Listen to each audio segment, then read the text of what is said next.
Bersama dengan saya Nila Irda, Anda kembali menyaksikan live update saudara. Kita ke informasi selanjutnya.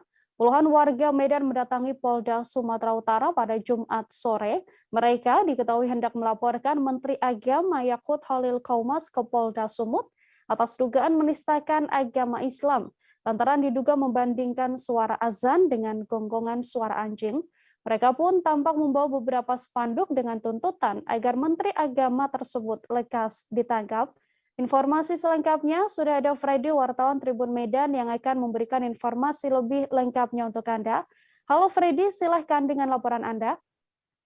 Iya baik, Nila dan juga pemirsa. Jadi kemarin itu puluhan orang itu yang terdiri dari berbagai macam aliansi umat Islam itu mendatangi Mapolda Sumut. Jadi kedatangan mereka itu rencananya itu akan melaporkan Menteri Agama Yakut itu atas dugaan penistaan agama yang dilakukannya.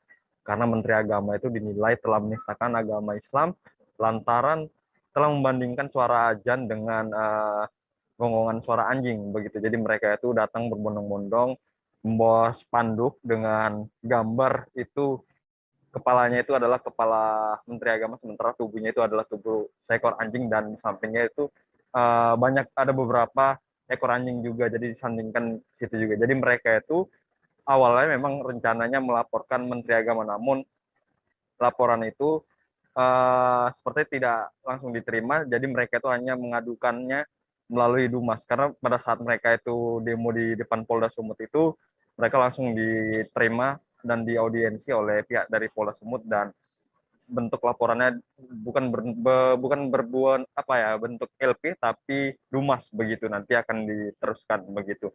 Nah, salah satu aksi juga mengapresiasi langkah dari Polda Sumut yang sudah menerima apresiasi mereka gitu, demonstrasi mereka yang dilakukan di depan Polda Sumut. Nah, mereka juga berteriak itu agar Presiden Jokowi itu segera mengganti Menteri Agama yang saat ini itu diganti dengan menteri yang lebih kompeten dan lebih baik lagi. Nah, selain itu juga semalam kita juga meminta komentar terhadap Ketua MUI Medan.